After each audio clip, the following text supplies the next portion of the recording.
ఈ మధ్య కాలంలో రాత్రిపూట పని చేయడం ఒకటి, ఆడవాళ్ళు మగవాళ్ళు పిల్లలు అనే డిఫరెన్స్ లేకుండా పళ్ళు త్వరగా లూజ్ అయిపోవడం, పళ్ళ మధ్యన గ్యాప్స్ రావడం జరుగుతుంది. దీన్ని పెరిడాంటైటిస్ అనే జబ్బు వల్ల మాత్రమే జరుగుతుంది. సో అలా చేయకూడదు ఎవరు కూడా. మీకు ఎప్పుడైనా కూడా నోట్లోంచి స్మెల్కి మెయిన్ రీజన్ ఏంటంటే పెరిడాంటైటిస్, చిగురు లోపల ఇన్ఫెక్షన్ ఉండడం వల్ల జరుగుతుంది.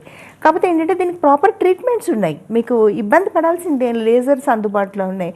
Simple scaling and polishing, subgingival scaling అని ఉంటుంది, స్టెప్స్ వైజ్గా చేస్తారు, క్యూరటాజన్ చేస్తారు, flap with grafting, flap treatment with bone graft చేస్తారు, flap treatment bone graft with laser చేస్తారు. చూసారా ఇన్ని బ్యూటిఫుల్ ట్రీట్మెంట్స్, ఈ లేటెస్ట్ ట్రీట్మెంట్స్ అందుబాటులో ఉన్నప్పుడు చిగుళ్ళంతా వాచిపోయి చీమ్ పట్టేసి నోట్లోంచి స్మెల్ వస్తూ నలుగురిలోకి వెళ్ళలేకుండా నవ్వేటప్పుడు గట్టిగా నవ్వలేక ఇబ్బంది పడద్దండి. మన అశ్రద్ధ చేయడం వల్లే మన పళ్ళు త్వరగా ఊడిపోయి నోట్లోంచి స్మెల్తో ఇబ్బంది పడతాం. So don't do that.